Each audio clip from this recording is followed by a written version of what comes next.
Hello, hello. Welcome to Monday and Fempreneur True Confessions podcast. Welcome, everyone. It's April.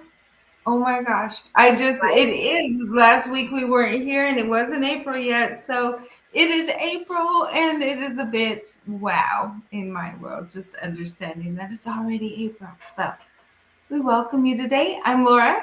I own a virtual assistant project management agency that helps out behind the scenes in small businesses to really get that organizational process systems going, and nurturing your clients, getting things done behind the scenes. Kind of, there's a lot there that could be talked about, but There's a lot so there. And Laura and I do really similar things. I'm Angelique of Lady Power Solutions, and we work with female entrepreneurs who are on fire out there, lighting up the world with their passion and their mission. And that's what we do. We focus on helping them achieve that mission in the most authentic way possible, the most efficient way possible. We love creating systems and processes.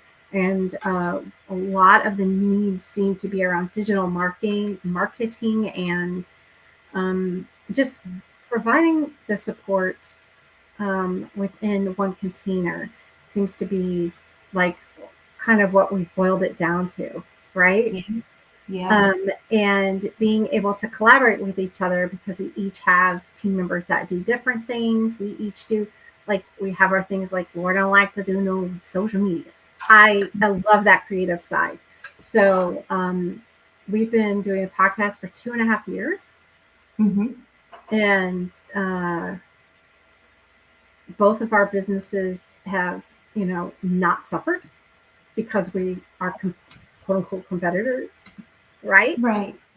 They've And so, thrived with each other and knowing that we can collaborate and not compete. I think that's everyone gets into that headspace of, well, I need more than everybody else. And I'm like, I don't think I've ever been in that headspace where I need to have more than everybody else. Like I need to be the top one kind of thing.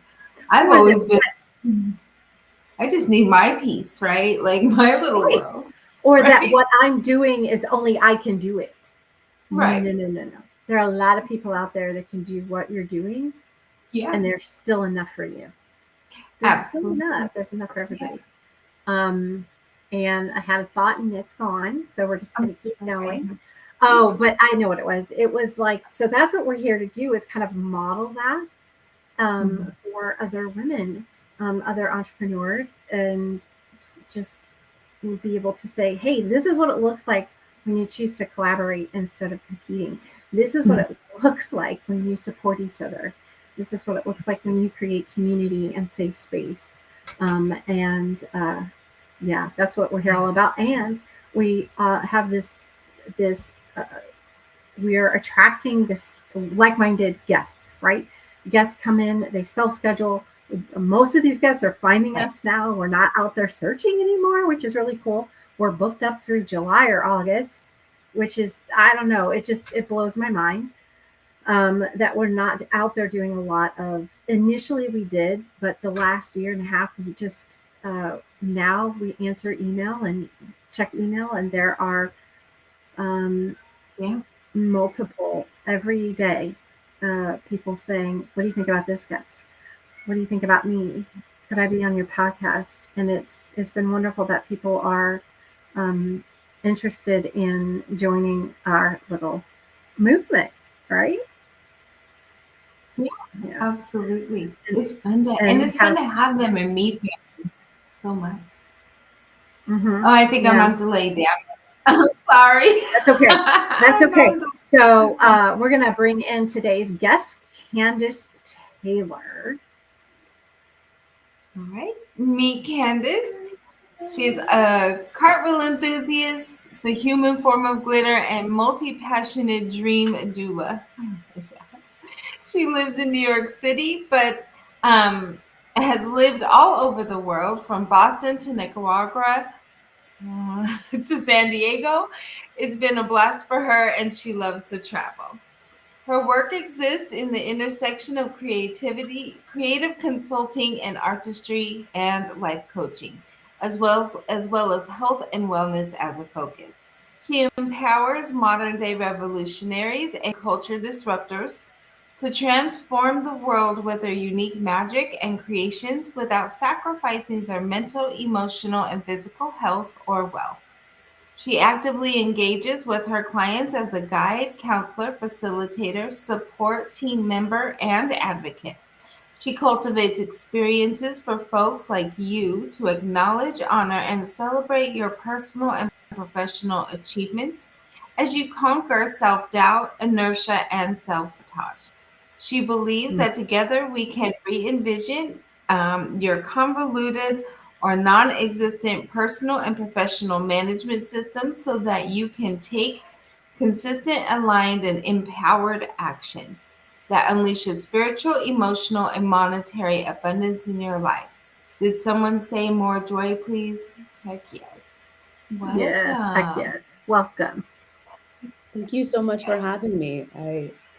This has been a long-awaited podcast episode for me, so I'm really excited to finally be here. Also, yeah, one of the things I know you were referred, I can't remember now off the top of my head who it was. Was it Aria? Yep. Yep.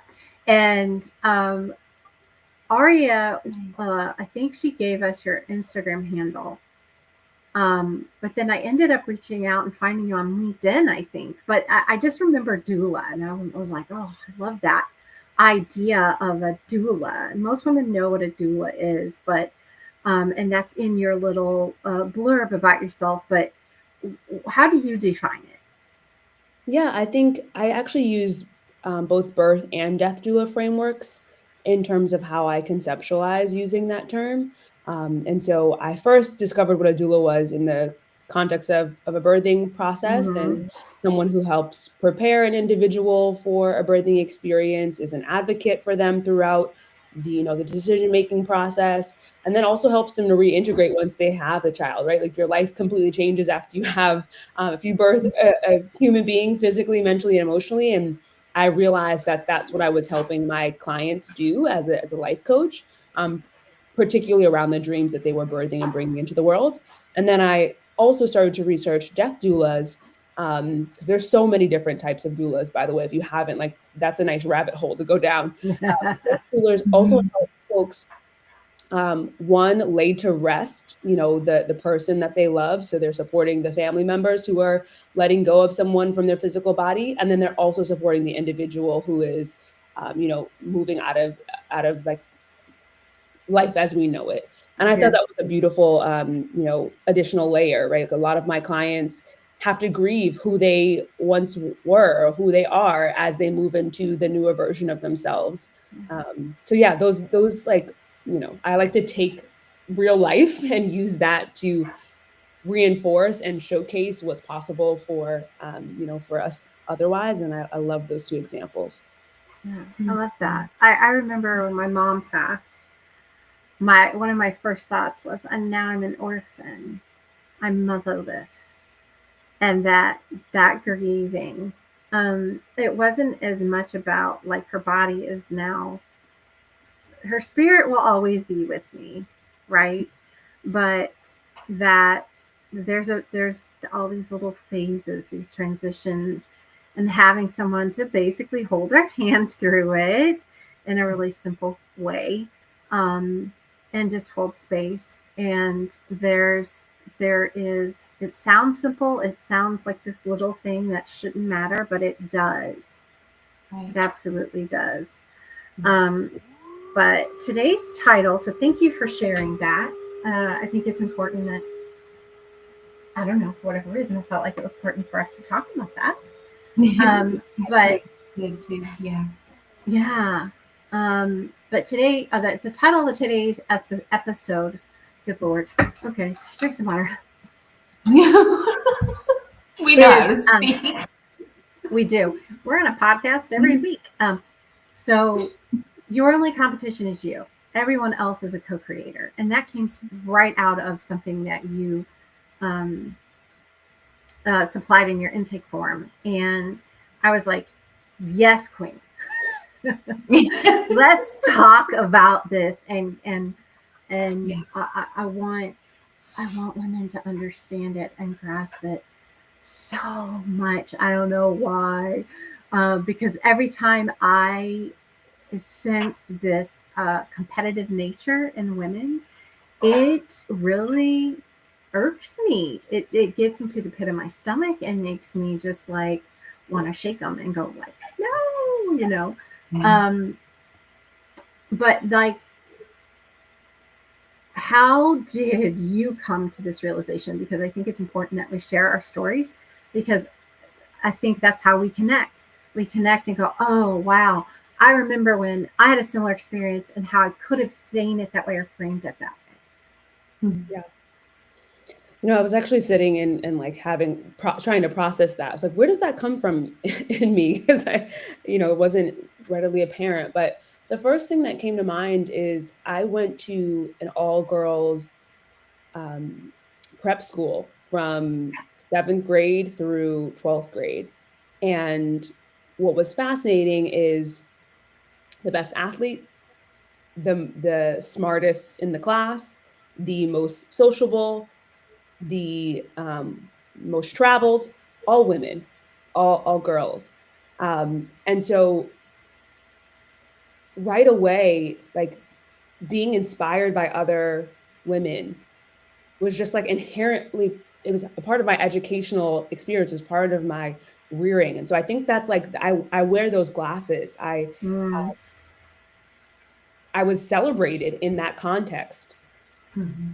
We all were, and we were celebrated for being women, for being girls. So that immediate lens of like, I just have always viewed other women as opportunities to learn from, to connect with, to be inspired by. And I think that's like my foundation.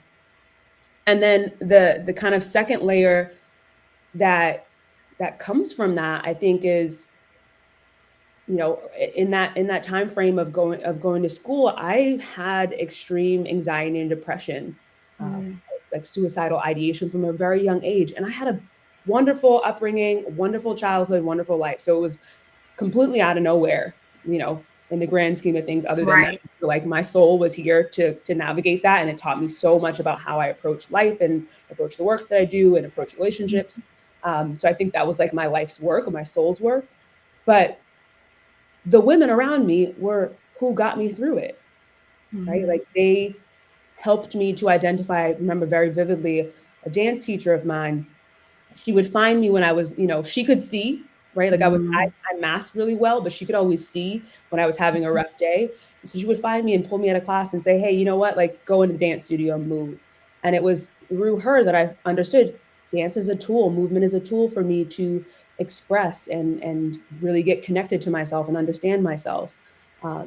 It was, through the women who, it was a boarding school. So who would stay up with me when I was having a night of insomnia and just talk with me and sort through those moments of anxiety with me. And so I think that those layers of like just being held through some of my hardest moments by the women in my life, I couldn't possibly perceive women as competition. Like that just is never. You're really fortunate that I way. am fortunate. And Yeah. I can see it Yeah. now, right? Like I went to, yeah, like I reintegrated in the real world after that. Right. Right. I can see it and I understand where it comes up, but my base, like my palette and my foundation goes back to that. And I think similar to you, it does grind my gears because I saw how beneficial it was for me, right? Like Mm-hmm. I know the intros that I've received from other women that I went to middle school with who are still advocating for me in rooms that I am Mm. not in. I saw how my mother, received support from her mother and from my aunts, right? Like, to be able to raise a child when she was a 17-year-old when I was born. Mm. You don't like Yeah. raise a child and get them to the opportunities that my mom was able to get me to on your own. She had to use other women. So I think I then try to redirect, like you said, because it grinds my gears that it's honestly a trap. Like the competition Oh, is a narrative yes. and it's a trap that's been set You by just gave me goosebumps. Yeah, yeah. I'm like, good for her, because that's such a big reality. Is, well, one, you have to do more. The work harder, get more. The grind, grind, grind. That for me is just But that, yeah, we keep falling into things that we know, and that's the definition of insanity. And then we wonder, like, I feel like I'm going crazy. Well, that's why, because you're banging your head against the same wall over and over again with the idea of something different, and you're trapped, and that's so enlightening. I love that. Anyway, Yeah. And it sounds like you had this doula-ish, if that were a word, kind of surrounding you during that period as well. Like what you described was other women holding space for you through the sleepless nights, through the not so great days, women that could see you and not the mask, and and somehow intuitively know this would help you. Go do this. And so, did it change your when you mentioned like after that going out into the real world? And so, was there a shock? Was there any kind of like culture shock as far as that goes? And how did you navigate that? There definitely was a culture shock. I think a lot of it was I was used to being surrounded by really empowered women who like to collaborate, who like to celebrate others, and so that was the first. Like I in my mind, I thought all women were like that. And I was Right. like, right, yeah. it was astounding to me to encounter women that weren't supportive, that weren't encouraging, that weren't wanting to collaborate, that weren't wanting to work together. So that was my shock. And what I like a personal practice of mine, I think that you are incentivized to do the things that reward you. Mm-hmm. And so, you learn by identifying women that aren't in alignment with that. Mm-hmm. And I wasn't incentivized to like continue to pursue Yeah. relationships there, right? Like, and I think something that was really illuminated for me in that season, this was like in college for me, was you have to be clear on your values, your core values. A key core value of mine is connection. And so I then use that as a filter for the relationships that I would enter. Right? Like if someone wasn't in alignment and didn't express their value for connection, I don't really want to be a part of that dynamic. Right. And Mm-hmm.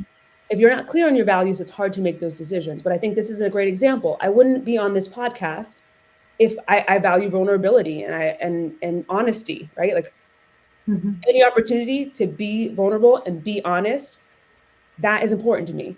Yes. You all lead with that, and it's transparent on every episode. It's transparent in every single like intake form. That let me know these are my people. These are the type of folks that I can collaborate with, right? And so I think that was the biggest thing post culture shock was, okay, you have to really lead with your values, and you have to use those to evaluate who you're in connection with. Right. And like we all have filters, Right. and that's just one more kind of filter. Mm-hmm. Um, and you mentioned the navigating to the anxiety and the depression, and I struggle with that as well. And you talked about Shit. uh, let's see, it wasn't in shaming myself or willing myself out of depression. It wasn't in evading my truth and ignoring my pain. It was being deeply introspective and befriending these experiences that the world encouraged me suppress it, numb it, erase it, ignore it. And that's where you found the liberty and value in your journey. And you mentioned spiritual alarm clocks, and I was like, oh my God, like I need a bumper sticker for this. I don't know how yet, but I love that string of words, spiritual alarm clocks, for misalignment in your life, and attuning to that they're tuned to unmet needs and desires. So there's this spiritual alarm clock that goes off and says, aha, this is one of those places where you can tease something out and grow a little bit more, even though it's uncomfortable or painful. And so, and what prompted that response was, we always ask people to share a story that was an inspiration or support for them, either somebody else's story or their own. And so, what message would you say you would like to share in regards to that, like to encourage someone else like me who to this day still struggling, because it's not one of those things that you take a pill to cure it, it goes away, you never have to deal with it again. That's not real. That's not real life. It rears its ugly head at the most inopportune times. Daily. And even just this weekend, I'm in this beautiful environment. I'm in this beautiful place. I'm happy. I'm having a wonderful time. It still came up. And I still had to sit with it and go, okay, how are we doing this? And not letting it derail or ruin the experience. Yeah, I mean, this is so good. But to go back to that example I shared of a dance teacher identifying, oh, I actually think movement will be a good tool for her for emotional processing. Like that was my first entryway, because it was one of the only things that could soothe anxiety for me. It was like very heady. And so just creating this movement allowed me to get out of my head and into my body, which was the first step. And then I would take that tool and share that with friends. I created movement experiences for people who were like, I don't dance, right? Like that's my dream. Okay, so it's not dance, it's movement. It's movement. Right, which now we relate and call somatics, right? Yep, exactly. And so I think like, I don't know, what I want to share is we go through things to share them with other people, right? Like I could have hoarded that memory. I could have hoarded that lived experience, but it brought me so much relief, and it brought me so many open doors for my life. Like it's the reason why I was able to,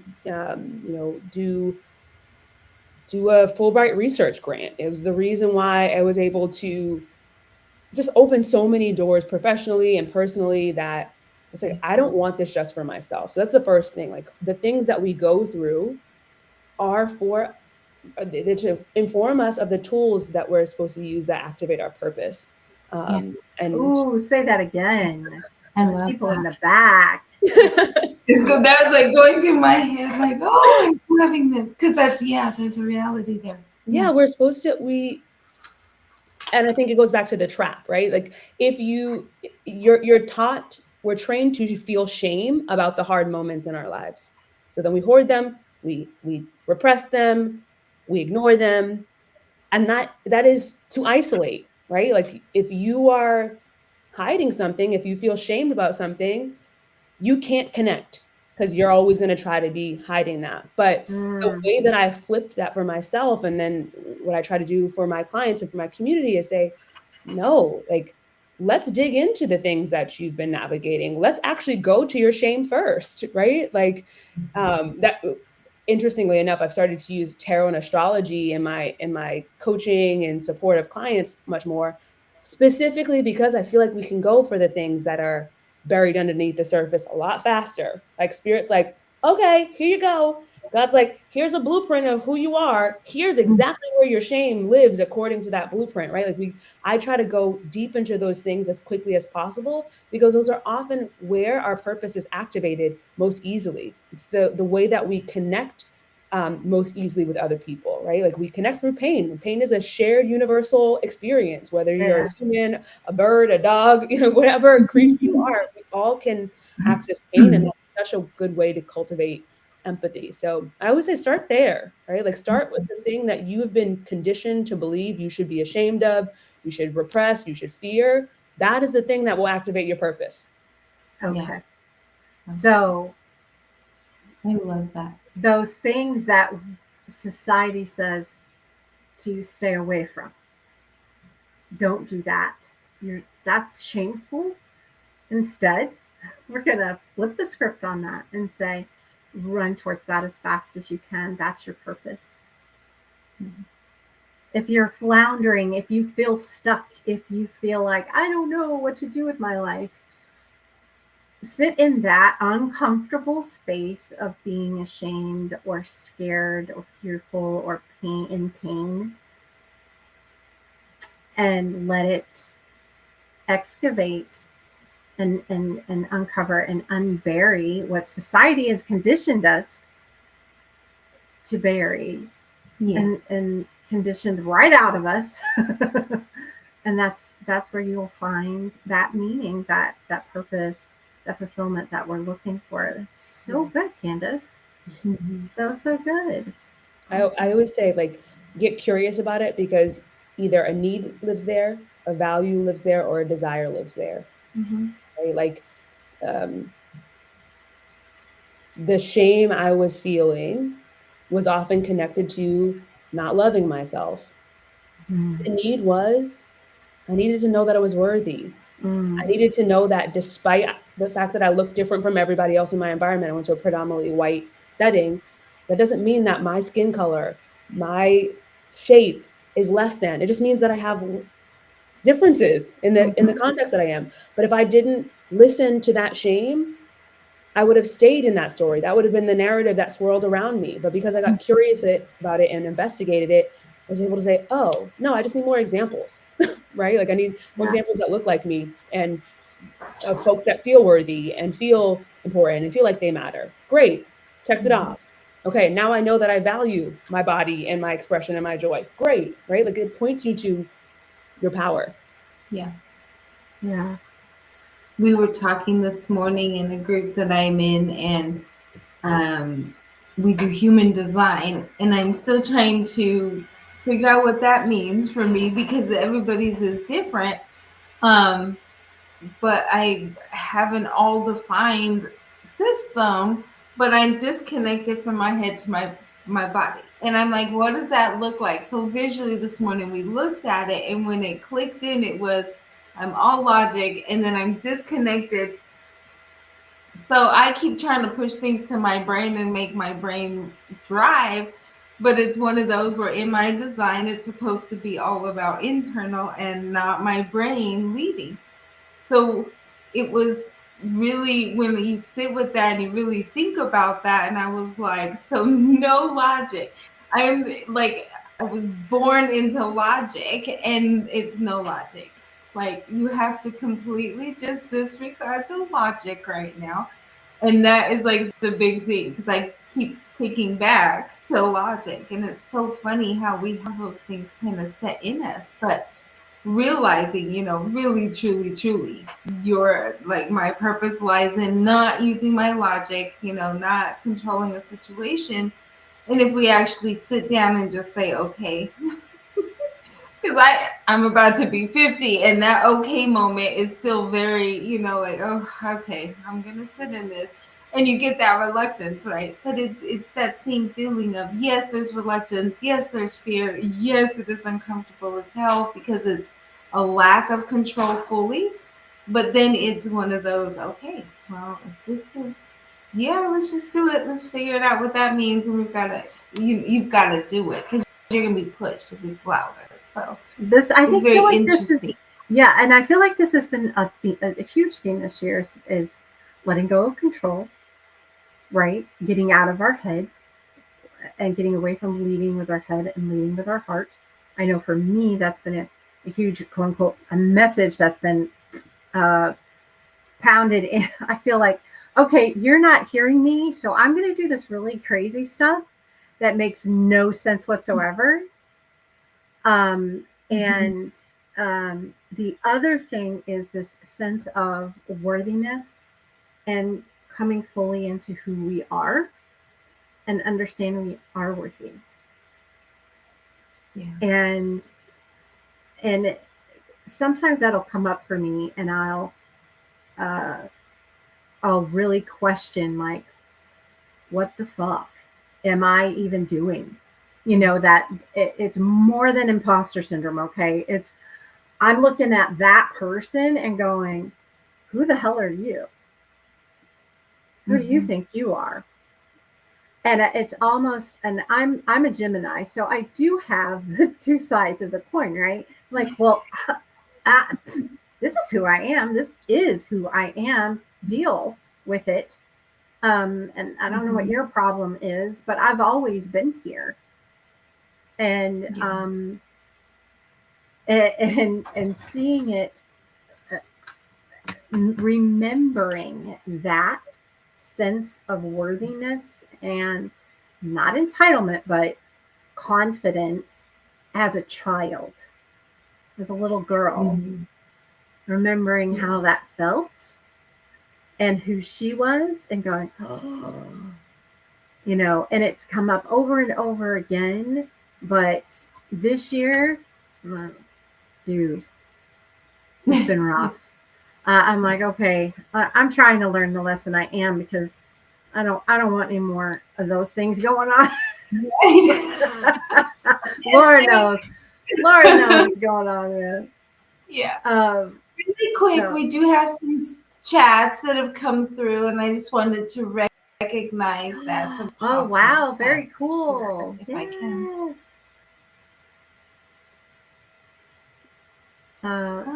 Let's see, got a couple people here. Okay, well, one's from Naya, Joseph, and one is from Dr. Erica Wilson. It says that she resonates with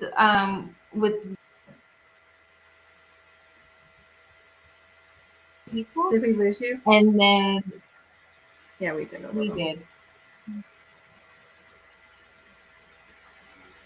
Oh well. Naya said, I resonate with that so deeply, Candace. Values alignment is an amazing barometer for finding your people. Do you know Naya? It's so funny. I met Naya on LinkedIn, and it's through our values that we connected.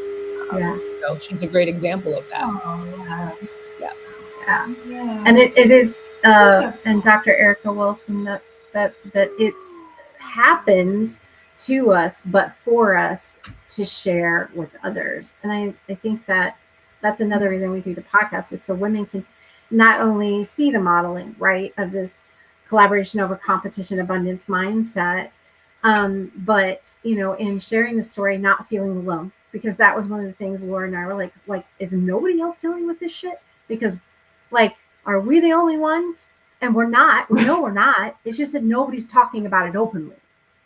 And, like, I'm sorry, but fuck that. The reality is this is it. Messy hair, hippie shirt. This is, you know. I love that you said that too, because it goes back to this title of, like, your only competition is you. If you feel alone in your stuff, you focus on everybody else and you compare yourself to everybody else, and you're like, I'm so different from them, I suck, and blah, blah, blah. But if you hear other people's stories, you're like, oh, they also navigating depression. They're also navigating coming back from camping and feeling like they're rolling into Monday, being like, what is today?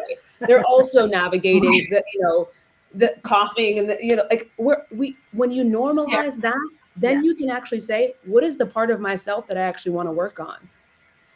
Like, because that's the person you have to compete with. You have to compete with your self-sabotage. You have to compete with the lack of worthiness and the worthiness wounds. You have to compete with the dimming of your own light. But we don't do that when we, like, start to focus on everybody else and we think that they're so different from us. It's like, that's why we share these stories, because we see that we're the same. I don't have to go against that person. I can start to address the stuff in me that is actually hindering me from being successful. Yeah.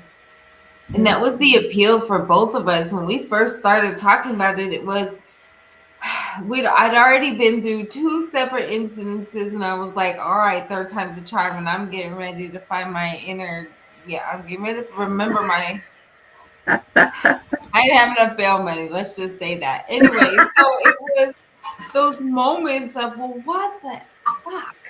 So when I talked to Angelique initially, it was, okay, do you feel like this? Like, I know this sounds a little bit crazy, but I just, who else am I supposed to talk to about the kind of business that we're doing except for someone doing the same kind of business? And everybody, I said, I feel like, I don't know, I hit a naive point in my world that I've never had before. And I was like, oh yeah, no, this isn't gonna end well for those coming up against me like this. So it was a calming moment to say, can we talk without me worrying about it? Or can we just agree that if you really are gonna fuck me over, you do it to my face instead of in the back? Can we know it's coming?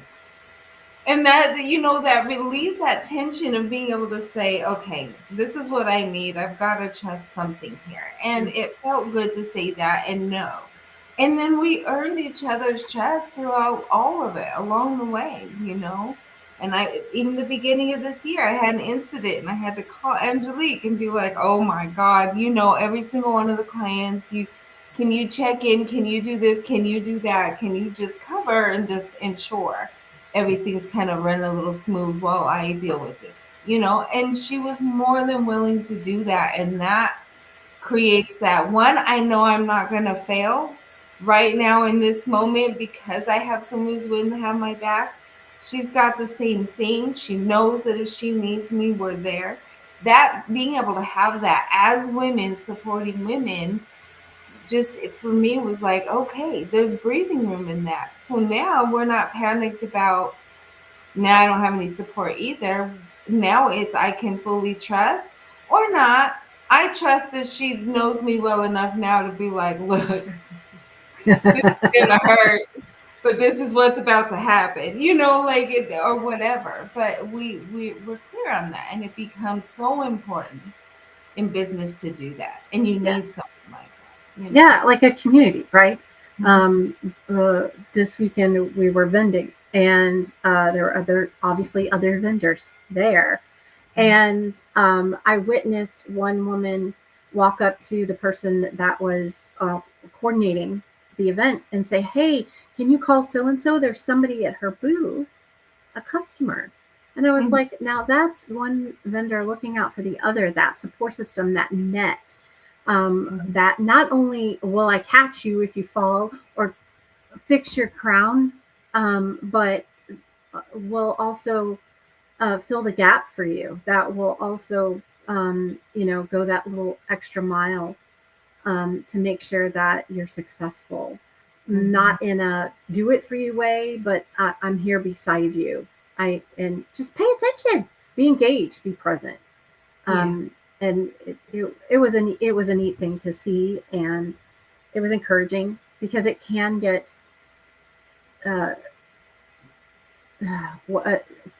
you feel isolated, you feel alone, like I'm doing all of this alone, but you don't have to. Surround yourself, attract this abundance mindset of attracting your people. And one of the other things that you mentioned was, and that really resonated with me, is, we can always make more money, but what we can't make or replace is this idea of experiences, right? Opportunities that set us up for not just trusting others, but ourselves, and building self-confidence in ourselves, and how potent that is when you follow that little nudge, and then this happens, which makes something else happen, which then somebody else says to somebody, and then it comes back to you. And that you can't buy that, right? What kind of experiences have you seen, either in your own business or with clients, where that kind of thing is happening? I think we need to hear more of that. Yeah. It's funny that as you started to mention this, what was coming to mind intuitively was like the doors that have been closed because of my connection to other people, and how that is an opportunity. Coming back to how I met you, how I, was introduced to you all through Aria, she is such a powerhouse, and something that I've admired so deeply about her, that I've learned through having access to her and collaborating with her, is her ability to very publicly lay things to rest and say, this no longer serves me. This is not what I want. This is not in alignment with who I am. This is that is not my vibe. That is not in alignment with, my values. And it was because of her modeling that I stepped into that even more. And that meant sometimes that the opportunity was me saying, no, I'm not going to be in connection with you. Or no, I'm not going to continue this offer. Or no, I'm not going to continue to keep this community open.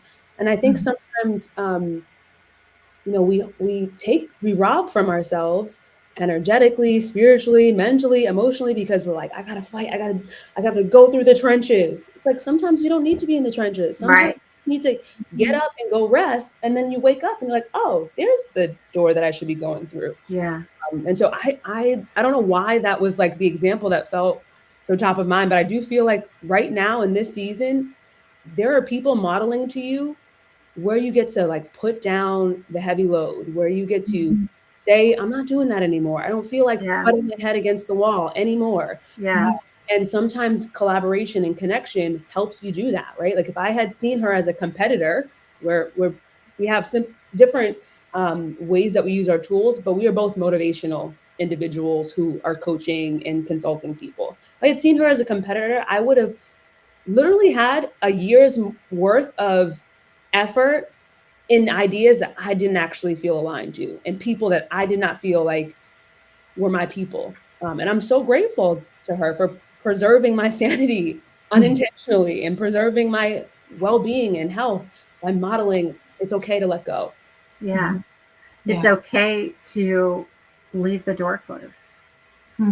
It's okay not to force it open. Right. It's okay to just move on. Mhm. Yeah. I think that's love the scary part that people come to, where they're like, well, I set this to the side for now. I think in our journey, we set things to the side for now, but I don't think we ever fully shut a door, and things creep back. I think the idea of a fully shut door where it doesn't need to creep back. You really can't just shut it and turn around and walk away. You're not angry. It doesn't even have to be in anger or in spite or mad or anything else. It really is. This is all about love, and I just walk away without the idea that I'm going to return and revisit this at any point. Like, Yeah. Love for myself and others. yeah. And Yeah. or, right? Mhm. So one of the things that we like to do on the podcast is have the current guest introduce the next guest. But before we do that, Candace is offering a free mini intuitive sesh. Just reach out to her on her social channels. She is on Insta, LinkedIn, and TikTok, and we'll link to those in the show notes. And just reach out to mention that you heard about her here on the podcast, and she will do a free mini intuitive reading for you. Yeah, you've got a key decision coming up that you're Very making. exciting. You are, trying to sort through some stuff. You're trying to figure out what you need to let go of. Send me a message. Let me know you found me here, and we'll work through it together. Yeah. Naya says, amen. Appreciate how you worded that insight. The competition is internal against our self-sabotage, self-doubt, and we're often projecting those challenges. Oh, Yeah. it's true though. It's Insight. true. It's very true. Yes. So next week's guest is Cash Rashalo. I think we have pronounced the name correctly. We'll find out next week. And take it away, Candace. Yeah. Cash has served as the Chief Financial Officer for Icon Foods, soon moving into the CEO role there as of May 10th, 2024. She oversees the financial operations, reporting, and compliance of these organizations, as well as drives their growth and profitability, which is amazing. She's a strong background in legal matters such as acquisition, negotiation, trademark applications, regulatory compliance, and contract drafting. Get your notebooks ready to learn. Right. All sounds so exciting. Which enables her to handle complex and diverse transactions and issues. She currently holds an MBA degree from Eastern Washington University with a focus on accounting and finance to further enhance her skills and knowledge in the field. In her free time, she loves to be with her family, spend time outdoors, and golf. Ooh. Can't wait to listen in on that episode. So good. Yes. Yes. Me either. So that is, we are live Monday at 12 Eastern. Our announcement this week, which is the same announcements from last week, which is our new membership, which we're finally getting ramped up on. The good news is it doesn't sound like it's going to take very long, but it's our new membership for our listeners. It's going to be free. There will be paid tiers. We're working on some bonus content, which I'm so excited about. We came up with this really cool idea last week for that. And it's called the FinPower Collaborative Network. So if you go to ftcpodcast.com, get on the wait list. We will be looking for beta testers, people who can get in to the paid levels in advance at a lower rate, and all that good stuff. So thank you, Candace, so much for being here with us and spending this time with us. Absolutely love what you're doing and how you're doing it, and continue to do your thing out there. Thank you for being here. Thank you both. To reach out to Candace, have those great conversations. I'm gonna ping her on social so I can get a free intuitive reading. I need it. I need it now. Yes. When you said that, I was like, oh, I'm ready to dive into the astrology of this because it's hitting the nail on the head. But can't wait. Cool. Yeah. All right, guys. We'll see you guys next week, Monday.